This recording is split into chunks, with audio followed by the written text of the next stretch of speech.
السلام علیکم ورحمۃ اللہ وبرکاتہ۔ بسم اللہ الرحمن الرحیم، الحمد للہ رب العالمین، والصلاة والسلام علی سید الانبیاء والمرسلین نبینا محمد وعلی آلہ وصحبہ اجمعین ومن تبعہم بإحسان الی یوم الدین۔ گزشتہ 2 دنوں سے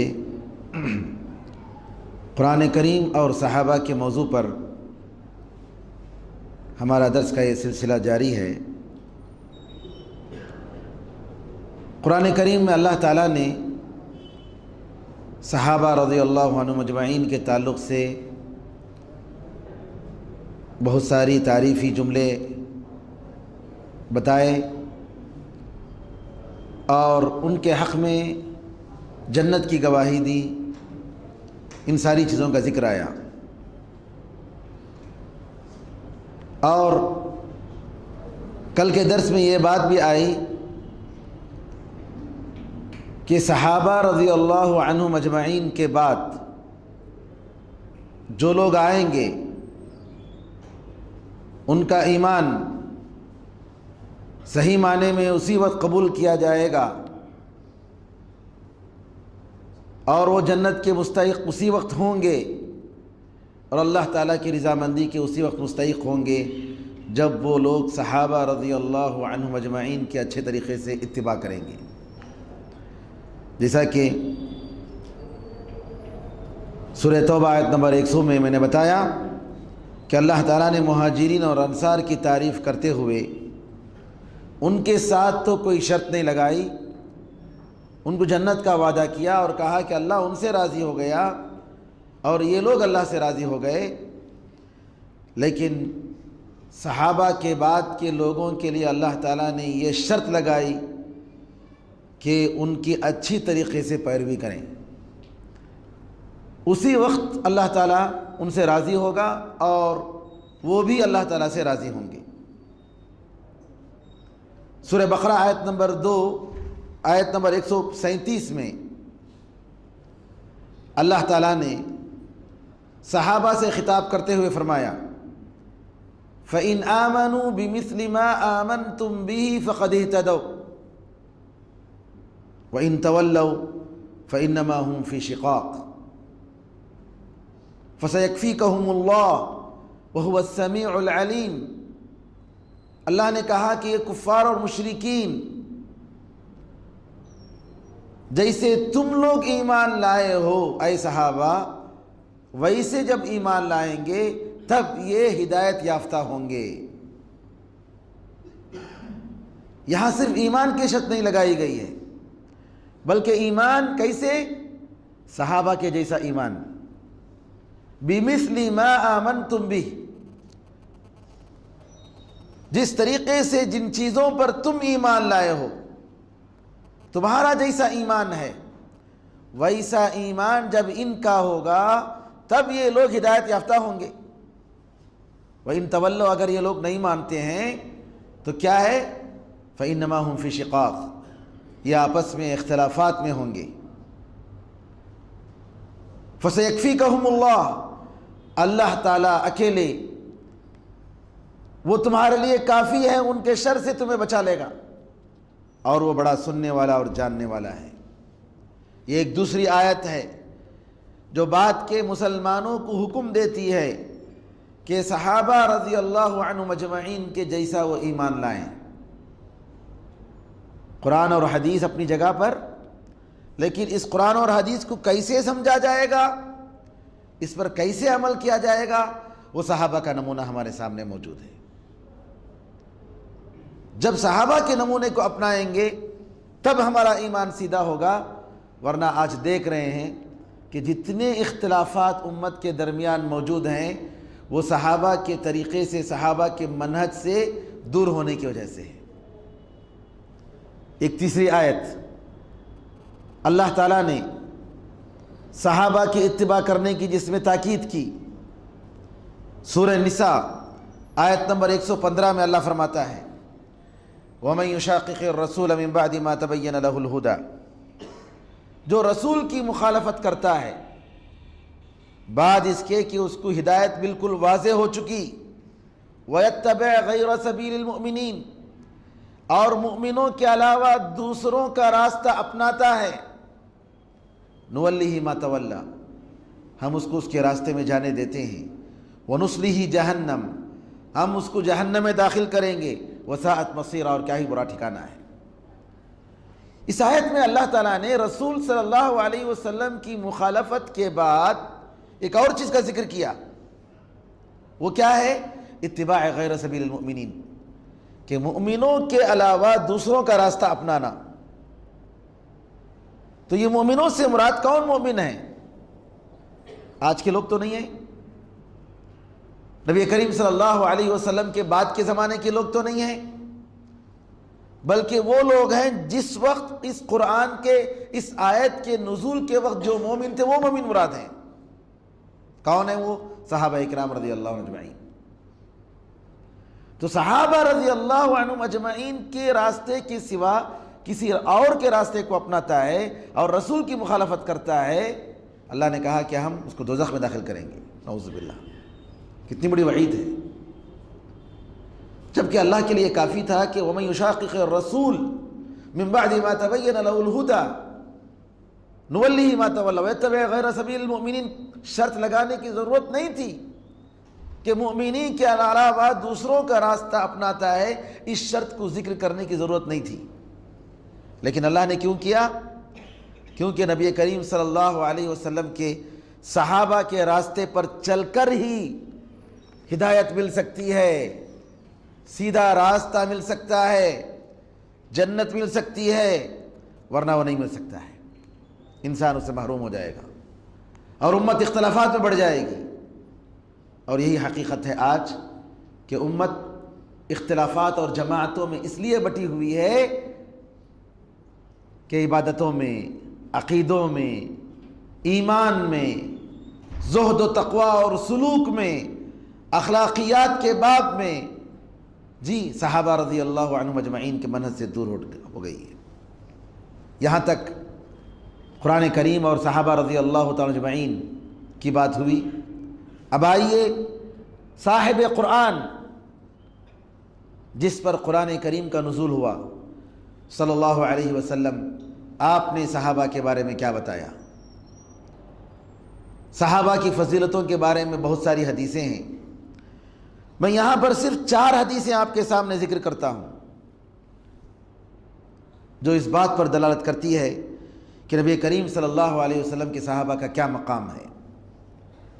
صحیح بخاری کی روایت ہے، عمران بن حسین رضی اللہ تعالیٰ عنہ فرماتے ہیں کہ نبی کریم صلی اللہ علیہ وسلم نے فرمایا، خیرکم قرنی، تمہارے زمانوں میں سب سے بہترین زمانہ میرا زمانہ ہے، ثم الذین یلونہم، پھر اس کے بعد ان کے قریب جو زمانہ ہوگا ان کا زمانہ ہے، ثم الذین یلونہم، پھر ان کے بعد والا زمانہ ہے۔ نبی کریم صلی اللہ علیہ وسلم کے بعد سب سے بہترین زمانہ صحابہ کا زمانہ ہے۔ عمران بن حسین رضی اللہ تعالیٰ کہتے ہیں مجھے یاد نہیں ہے کہ نبی کریم صلی اللہ علیہ وسلم نے اپنے زمانے کے بعد 2 زمانوں کا ذکر کیا کہ 3 زمانوں کا ذکر کیا۔ 2 کا مطلب صحابہ اور تابعین، اور 3 کا مطلب صحابہ، تابعین اور تبع تابعین، 3 لوگوں کا زمانہ۔ پھر آپ نے فرمایا پھر اس کے بعد ایسے لوگ آئیں گے جو خیانت کریں گے، امانت دار نہیں ہوں گے، گواہی پوچھنے سے پہلے گواہی دیں گے، نظر مانیں گے لیکن پوری نہیں کریں گے، اور موٹاپا ان میں بہت زیادہ ظاہر ہوگا۔ یہ نبی کریم صلی اللہ علیہ وسلم نے بتایا 3 زمانے۔ کیوں؟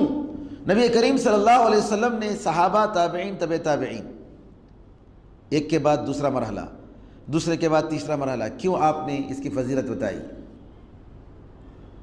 اس لیے کہ انہوں نے دین کو اچھے طریقے سے سمجھا، اور جیسے جیسے زمانہ گزرتا گیا ویسے ویسے دین میں سمجھنے میں اختلاف پیدا ہوا، بدعتیں پیدا ہو گئیں، خرافات پیدا ہو گئیں، عمل میں کھوٹ پیدا ہو گیا، اخلاص ختم ہوتا چلا گیا۔ لہٰذا اللہ تعالیٰ نے نبی کریم صلی اللہ علیہ وسلم نے اپنے زمانے کے بعد سب سے بڑا بہترین زمانہ کہا صحابہ کا زمانہ۔ دوسری حدیث ہے، ابو سعید خدری رضی اللہ تعالیٰ عنہ فرماتے ہیں کہ ایک زمانہ آئے گا کہ لوگ لڑیں گے، جہاد کریں گے، پوچھا جائے گا کیا تم میں وہ لوگ ہیں جو نبی کریم صلی اللہ علیہ وسلم کے ساتھ تھے، صحابہ تھے؟ تو کہا جائے گا ہاں، تو اللہ تعالیٰ ان کو فتح نصیب فرمائے گا۔ کیوں؟ صحابہ کے وجود سے، صحابہ رضی اللہ عنہ مجمعین کے وجود سے اللہ تعالیٰ پوری فوج کو کامیابی عطا کرے گا۔ ایک اور زمانہ آئے گا، پوچھا جائے گا کہ کیا تم میں وہ لوگ ہیں جو صحابہ رسول کے ساتھ تھے، تابعین؟ کہا جائے گا ہاں، تو ان کو بھی فتح دی جائے گی۔ پھر ایک زمانہ آئے گا، کیا تم میں وہ لوگ ہیں جو صحابہ رسول صلی اللہ علیہ وسلم کے شاگردوں کے ساتھ تھے، تبع تابعین؟ کہا جائے گا ہاں، تو ان کو فتح دی جائے گی۔ تین زمانہ اللہ تعالیٰ کے رسول صلی اللہ علیہ وسلم نے ذکر کیا۔ یہ صحیح ابن حبان کی صحیح روایت ہے۔ ابو سعید خدری رضی اللہ تعالیٰ فرماتے ہیں کہ نبی کریم صلی اللہ علیہ وسلم نے ایک اور حدیث میں فرمایا، تم میرے صحابہ کو گالی مت دو، اگر تم میں سے کوئی احد کے پہاڑ کے برابر بھی اللہ کے راستے میں خرچ کرے تو صحابہ رضی اللہ عنہ مجمعین کے مقام کے سیر، مد کہتے ہیں ایک میشرمنٹ، ایک سلنڈر جو نبی کریم صلی اللہ علیہ وسلم کے زمانے میں جس کے ذریعے چاول یا غلے کو ناپا جاتا تھا، جو تقریباً 1.25 کلو کے برابر ہوتا تھا تقریباً، تو نبی کریم صلی اللہ علیہ وسلم کہتے ہیں اس کے برابر بھی نبی کریم صلی اللہ علیہ وسلم کے صحابہ کے مقام تک نہیں پہنچ سکتے۔ احد کے پہاڑ کے برابر سونے کو اللہ کے راستے میں خرچ کریں گے تو نبی کریم صلی اللہ علیہ وسلم کا جو مقام، صحابہ کا جو مقام ہے، اس مقام کے سیر یا مد اس کے برابر بھی نہیں پہنچ سکتے، بلکہ اس کے آدھا بھی نہیں پہنچ سکتے۔ سبحان اللہ، کتنا عظیم مقام ہے صحابہ کا۔ صحیح مسلم کی ایک اور روایت ہے، ابو موسیٰ اشعری رضی اللہ تعالیٰ عنہ فرماتے ہیں، آسمان میں جو تارے ہیں یہ محافظ ہیں آسمان کے، یہ گارڈ ہیں، یہ آسمان کے نگران ہیں۔ جب تارے ختم ہو جائیں گے تو آسمان کے ساتھ جو وعدہ کیا گیا ہے قیامت آ جائے گی، قیامت آ جائے گی۔ نبی کریم صلی اللہ علیہ وسلم نے فرمایا، میں میرے صحابہ کے لیے محافظ ہوں، اور میں جب چلا جاؤں گا تو میرے صحابہ کے پر جو مصیبتیں آنی ہیں وہ آئیں گی، میرے صحابہ کے ساتھ جو وعدہ کیا گیا ہے وہ آئے گا۔ عمر رضی اللہ عنہ کو شہید کیا گیا، عثمان رضی اللہ عنہ کو شہید کیا گیا، علی رضی اللہ عنہ کو شہید کیا گیا۔ جی کتنے صحابہ شہید ہوئے، اور آپ نے کہا اور میرے صحابہ میری امت کے لیے محافظ ہیں، گارڈ ہیں، اور جب میرے صحابہ ختم ہو جائیں گے تو میری امت کے ساتھ جو وعدہ کیا گیا ہے وہ فتنے، سارے فتنے وہ آئیں گے۔ علماء کرام نے صحابہ رضی اللہ عنہ اجمعین کے بارے میں، ان کی فضیلت اور ان کی تعریف میں بہت سارے الفاظ کہے ہیں۔ میں صرف یہاں پر علامہ ابن تیمیہ رحمۃ اللہ علیہ کا ایک جملہ نقل کرتا ہوں۔ آپ کہتے ہیں کہ اگر کوئی عالم یا کوئی فقیہ یا عابد یا زاہد صحابہ کے علاوہ کسی کے طریقے کو بہتر سمجھتا ہے تو بڑا گمراہ اور بدعتی ہے اور خطاوار ہے۔ صحابہ کے طریقوں کے علاوہ کسی اور کے طریقے کو بہتر سمجھتا ہے تو بڑا بدعتی، خطاوار اور گمراہ ہے۔ آپ کہتے ہیں یہ صحابہ اسلام کے سردار ہیں، وہ ایمان کی جماعت ہیں، قرآن کا لشکر ہیں، رحمان کی فوج ہیں، وہ محمد صلی اللہ علیہ وسلم کے ساتھی ہیں، امت میں سب سے زیادہ نرم دل، سب سے زیادہ گہرا علم رکھنے والے، سب سے کم تکلف کرنے والے، سب سے بہتر بیان کرنے والے اور سب سے سچا ایمان والے اور ساری امت کے خیر خواہ اور اللہ کے پاس سب سے قریب مقام پانے والے ہیں۔ میرے بھائیوں، بتائیے، آج بہت ساری جماعتیں دین کی جماعتیں ہیں، اور اسلام کی تاریخ میں بڑی جماعتیں گزری ہیں، بہت سارے فرقے گزرے ہیں، لیکن کوئی ایسی جماعت یا کوئی ایسے فرقے کو پیش کر سکتا ہے جن کے افراد میں ابو بکر صدیق رضی اللہ تعالیٰ عنہ جیسے شخص ہو، جو ہجرت اور غار ثور میں نبی کریم صلی اللہ علیہ وسلم کے ساتھ تھے، جو عمر فاروق جیسا انسان جس کے بارے میں نبی کریم صلی اللہ علیہ وسلم نے فرمایا کہ اگر عمر تم ایک راستے میں آتے ہو تو شیطان دوسرے راستے میں بھاگتا ہے، اور جن کے بارے میں نبی کریم صلی اللہ علیہ وسلم نے فرمایا میرے بعد اگر کوئی نبی ہوتا تو عمر ہوتی۔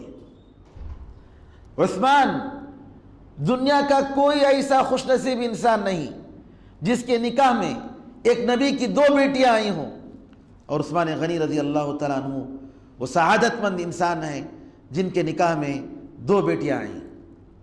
علی، جن کے بارے میں نبی کریم صلی اللہ علیہ وسلم نے گواہی دی کہ اللہ اور اس کے رسول ان سے محبت کرتے ہیں اور وہ اللہ اور اس کے رسول سے محبت کرتے ہیں۔ ابو عبیدہ بن جراح، جن کے بارے میں نبی کریم صلی اللہ علیہ وسلم نے کہا امت کے امانت دار انسان ابو عبیدہ بن جراح ہیں۔ زبیر ابن العوام، جن کے بارے میں نبی کریم صلی اللہ علیہ وسلم نے کہا کہ ہر نبی کا ایک خاص دوست ہوتا ہے، میرے خاص دوست زبیر ابن عوام ہیں۔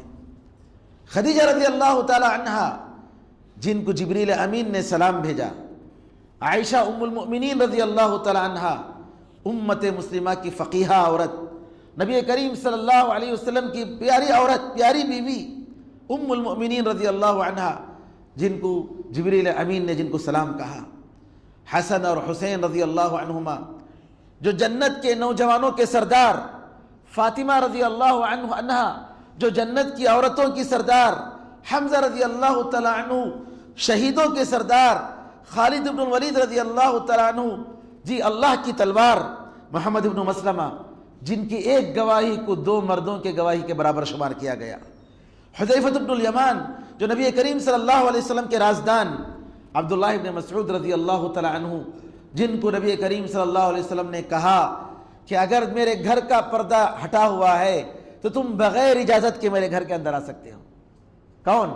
عبداللہ بن مسعود رضی اللہ تعالیٰ عنہ، جن کے پیر کی، جن کی پنڈلی کی باریکی کو دیکھ کر صحابہ ایک مرتبہ درخت پر وہ چڑھ رہے تھے، عبداللہ بن مسعود درخت پر چڑھ رہے تھے تو پنڈلی کی باریکی کو دیکھ کر ہنسنے لگے کہ کتنے دبلے پتلے انسان ہیں عبداللہ بن مسعود، ان کی پنڈلیاں بہت پتلی ہیں۔ نبی کریم صلی اللہ علیہ وسلم نے کہا ان کی پنڈلیوں کی کمزوری اور باریکی کو دیکھ کر ہنس رہے ہو، یہ 2 پنڈلیاں قیامت کے دن نیکی کے ترازو میں احد کے پہاڑ سے بھی زیادہ وزندار ہوں گی۔ عبداللہ بن مسعود رضی اللہ تعالیٰ عنہ۔ عکاشہ ابن محسن، جن کو نبی کریم صلی اللہ علیہ وسلم نے کہا کہ وہ 70,000 امت مسلمہ جو بغیر حساب اور کتاب کے جنت میں جائیں گے، ان میں سے ایک عکاشہ بن محسن رضی اللہ تعالیٰ عنہ ہیں، جن کو نبی کریم صلی اللہ علیہ وسلم نے بتایا۔ سعد بن ابی وقاص رضی اللہ تعالیٰ عنہ، جن کو نبی کریم صلی اللہ علیہ وسلم نے فرمایا میرے ماں باپ تجھ پر قربان ہوں۔ کس پر؟ سعد بن ابی وقاص پر۔ کن کو کہا نبی کریم صلی اللہ علیہ وسلم نے؟ جی نبی کریم صلی اللہ علیہ وسلم نے اپنے ماں باپ کے بارے میں کہا میرے ماں باپ تجھ پر قربان ہوں۔ سعد بن ابی وقاص، ارمی سعد فداک ابی و امی، تیر انداز تھے، بڑے تیر انداز، زبردست تیر انداز تھے سعد بن ابی وقاص۔ کہا جنگ احد کی بات ہے، مارو جی، تیر سے مارو، میرے ماں باپ تجھ پر قربان ہوں۔ اور جن کے بارے میں نبی کریم صلی اللہ علیہ وسلم نے دعا کی تھی، جی اللہ تمہاری دعاؤں کو قبول فرمائے، ان کی کوئی دعا ریجیکٹ نہیں ہوئی۔ صحیح بخاری میں ایسی روایتیں ہیں کہ سبحان اللہ، سعد بن ابی وقاص رضی اللہ تعالیٰ عنہ نے کچھ لوگوں پر بد دعا کی اور وہ دعا فوراً قبول ہو گئی۔ بلال بن حبشی رضی اللہ تعالیٰ عنہ، جن کو نبی کریم صلی اللہ علیہ وسلم نے جی اپنے سامنے جنت میں چلتے ہوئے دیکھا۔ سلمان فارسی رضی اللہ تعالیٰ عنہ، جن کے بارے میں نبی کریم صلی اللہ علیہ وسلم نے کہا کہ یہ سلمان ہمارے اہل بیت کا ایک فرد ہے۔ سبحان اللہ۔ زید بن حارثہ، نبی کریم صلی اللہ علیہ وسلم کے پیارے صحابی، جریر بن عبداللہ البجلی، نبی کریم صلی اللہ علیہ وسلم اگر ان کو دیکھتے تو مسکرا دیتے تھے۔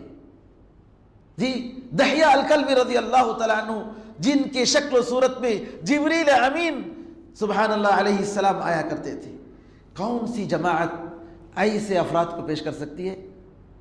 جی صحابہ کی بڑی فضیلتیں ہیں میرے بھائیوں، ہم لوگوں کو پڑھنا چاہیے۔ صحیح بخاری میں امام احمد بن حنبل نے کتاب مستقل 2 والیوم میں کتاب لکھی ہے فضائل الصحابہ کے نام پر، صحابہ کی فضیلتیں۔ ہماری مسجدوں میں صحابہ کی فضیلتوں پر درس ہونا چاہیے، خاص طور پر وہ زمانے میں، آج کے اس زمانے میں جہاں پر صحابہ رضی اللہ تعالیٰ عنہ اجمعین کو گالی دینے کو دین سمجھا جا رہا ہے، ان کے راستے سے چھوڑ کر جانے کو سیدھا راستہ اور صراط مستقیم سمجھا جا رہا ہے، نعوذ باللہ۔ صحابہ رضی اللہ عنہ اجمعین کے فضیلت، ان کے مناقب، ان کی خوبیوں کو بتانا چاہیے، عوام کے سامنے آنی چاہیے۔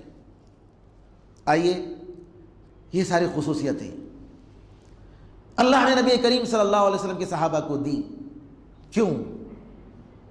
سوال پیدا ہوتا ہے کیا بات تھی، کس وجہ سے اللہ تعالیٰ نے ان کو وہ اتنی بہترین خوبیاں اور اتنی فضیلت عطا فرمائی؟ 12 نکتے ہیں، 12 پوائنٹس ہیں، یہ بہت ہی اہم باتیں ہیں جن کی وجہ سے اللہ تعالیٰ نے صحابہ کو وہ مقام عطا فرمایا، اور یہ باتیں کسی اور میں آپ نہیں پائیں گے۔ سب سے پہلے صحابہ رضی اللہ عنہ جو اجمعین کی جماعت، یہ نبی کریم صلی اللہ علیہ وسلم کی تربیت یافتہ، نبی کریم صلی اللہ علیہ وسلم ان کی غلطیوں کی اصلاح کرتے تھے، رہنمائی کرتے تھے۔ آپ نبی کریم صلی اللہ علیہ وسلم ان صحابہ کے روحانی باپ تھے، ان کے بیٹھنے کو دیکھتے، ان کے اٹھنے کو دیکھتے، ان کے کھانے پینے کو دیکھتے، لین دین، ان کی مارکیٹوں میں نبی کریم صلی اللہ علیہ وسلم گھومتے تھے، ان کے گھروں کی زیارت کرتے تھے۔ جی نبی کریم صلی اللہ علیہ وسلم کی زندگی میں مل چکے تھے، جنگ کی حالت میں، جی امن کی حالت میں، عبادتوں میں نبی کریم صلی اللہ علیہ وسلم ساتھ رہتے تھے۔ اور صحابہ رضی اللہ عنہ اجمعین نے نبی کریم صلی اللہ علیہ وسلم سے ساری چیزوں کو ڈائریکٹ لیا، بلا واسطہ سیکھا، اور اس سے بڑھ کر کیا چیز ہے؟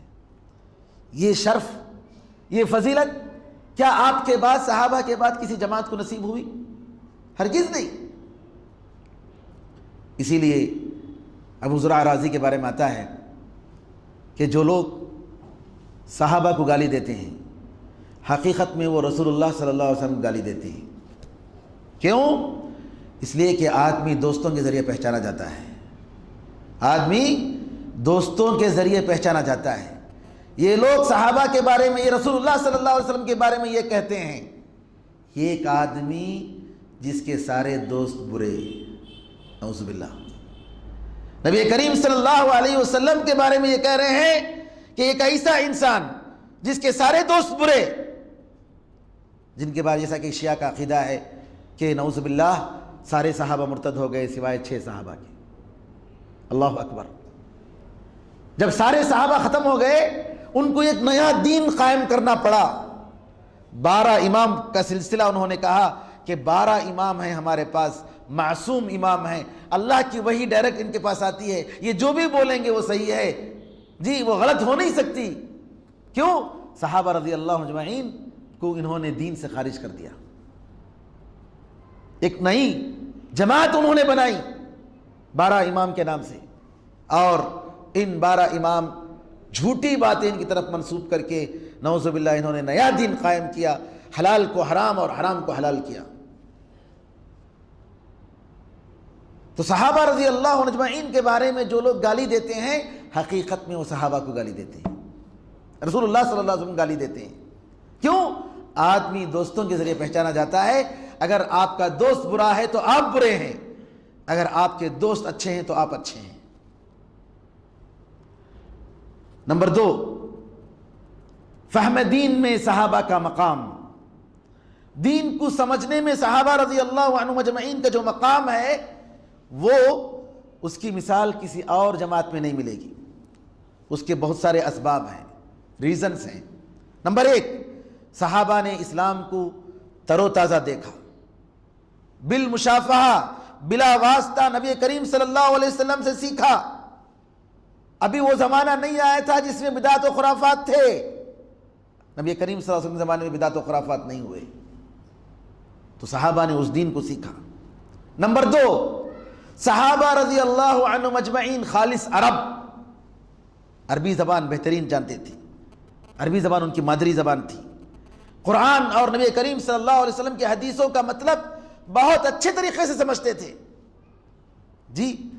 کوئی اشکال ہوتا، کوئی مسئلہ ہوتا تو ڈائریکٹ نبی کریم صلی اللہ علیہ وسلم سے پوچھ لیتے تھے، اور یہ بات کے لوگوں میں نہیں رہی۔ عرب کے علاوہ عجم لوگ آ گئے، فتوحات زیادہ ہوتے گئے اور بہت سارے لوگ داخل ہوتے گئے جو ایران سے، ہندوستان سے اور مصر سے اور دوسری جگہ سے، اور زبانیں جب ملتی گئیں عربی زبان کا وہ پاور نہیں رہا جو صحابہ رضی اللہ عنہم اجمعین کے زمانے میں تھا۔ آج جن لوگوں کو عربی نہیں آتی ہے وہ صحابہ کے دین پر اعتراض کرتے ہیں، علماء کے دین پر اعتراض کرتے ہیں، ائمہ اکرام کے دین پر اعتراض کرتے ہیں، ان کی سمجھ پر اعتراض کرتے ہیں۔ کیوں؟ ناچنے نہیں آیا تو انگن ٹیڑھا، ان کو سمجھ نہیں جی، وہ خود سمجھتے نہیں ہیں کیا ہے، عربی زبان نہیں معلوم ہے۔ اور یہ سب سے بڑی کمزوری ہے میرے بھائیوں۔ ہندوستان کے مسلمان آج اگر عربی زبان جاننے والے ہوتے تو کم از کم عرب کنٹریز کے ایک اتحاد میں ان کا کوئی مقام ہوتا، لیکن افسوس کہ وہ ملک، وہ ممالک جو عرب دنیا سے، عربی زبان سے جو دور ہیں، ان کے اندر جو خرافات، جو بدعات اور جو نئے نئے فتنے پائے جاتے ہیں، عرب میں آپ بہت کم ان کے ویسے فتنے پائے آپ دیکھیں گے۔ نمبر 3، صحابہ کی ایک خصوصیت یہ تھی، اس لیے دین میں ان کا اہم مقام ہے کہ صحابہ نے ان حالات اور مقامات کو اپنی آنکھوں سے دیکھا جن حالات میں قرآن کریم کا نزول ہوا۔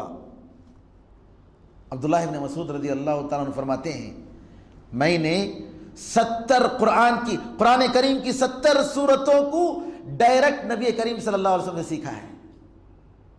ڈائریکٹ 70 سورتوں کو ڈائریکٹ آپ سے سیکھا ہے۔ تو جن حالات اور جن مقامات میں قرآن کا نزول ہوا، یہ کہاں نزول ہوا، کیسے نزول ہوا، کن حالتوں میں نزول ہوا، اس کے کیا اسباب ہیں، ان آیتوں کا کیا بیک گراؤنڈ ہے، یہ صحابہ رضی اللہ تعالیٰ اجمعین سمجھتے تھے۔ تو لہٰذا قرآن کریم اور دین کو سمجھنے میں ان کو آسانی ہوئی، آسانی کے ساتھ سمجھ رہے تھے کہ اس کا کیا مطلب ہے۔ کیوں؟ وہ بیک گراؤنڈ، وہ اسباب نزول، کس وجہ سے یہ قرآن کریم کا حکم آیا، کیسے جگہ پر یہ قرآن کا حکم آیا، وہ اچھی طرح سمجھتے تھے۔ بعد کے لوگوں کو وہ بات نصیب نہیں ہوئی۔ چوتھی بات، یہ صحابہ رضی اللہ تعالیٰ اجمعین، یہ انہی کی باسعادت شخصیتیں تھیں، ان کی زندگیاں تھیں جن کی مردوں، عورتوں اور جن کے بچوں میں قرآن کریم اور نبی کریم صلی اللہ علیہ وسلم کی سنت، اسلامی شریعت کو لاگو کیا گیا، ان کے ہاتھ کو کاٹا گیا، ان کے زنا اور شراب کے جرم میں ان کے افراد پر سزا دی گئی۔ اور کیسے لوگ سبحان اللہ جرم کرتے تڑپ جاتے کہ سبحان اللہ میں نے غلطی کر دی، اور خود بخود نبی کریم صلی اللہ علیہ وسلم کے دربار میں آ کر کہتے اللہ کے رسول مجھے پاک کیجیے۔ دنیا میں کوئی ایسی مثال مل سکتی ہے؟ مجھے پاک کیجیے، میں نے فلاں جرم اختیار کیا ہے، فلاں جرم ارتکاب کیا ہے، فلاں غلطی مجھ سے ہو گئی، خود بخود۔ یہ صحابہ کی زندگیاں تھیں، اور یہ بھی میرے بھائیوں اللہ تعالیٰ نے اس لیے سارے جرم کروائے تاکہ دوسروں کے لیے نمونہ رہے، بعد میں آنے والوں کے لیے نمونہ رہے۔ چور کا ہاتھ اس طریقے سے کاٹا جاتا ہے، زنا کی سزا اس طریقے سے دی جاتی ہے، شراب کا جرم اس طریقے سے اس کی سزا دی جاتی ہے، کرمنل لا، سول لا، جتنے بھی پرسنل لا جو بھی ہیں، صحابہ رضی اللہ عنہ اجمعین کے زمانے میں آپ دیکھیں گے اللہ تعالیٰ نے اس اسلام کو، اس شریعت کو ایسے ہی نہیں چھوڑ دیا کہ ایک کتاب ہے اس پر عمل نہیں ہوا، نہیں، بلکہ اس کتاب کو، قرآن پاک کو سمجھایا گیا، شرح کی گئی، اس کا مطلب بتایا گیا، پھر اس کی امپلیمنٹ کرائی گئی۔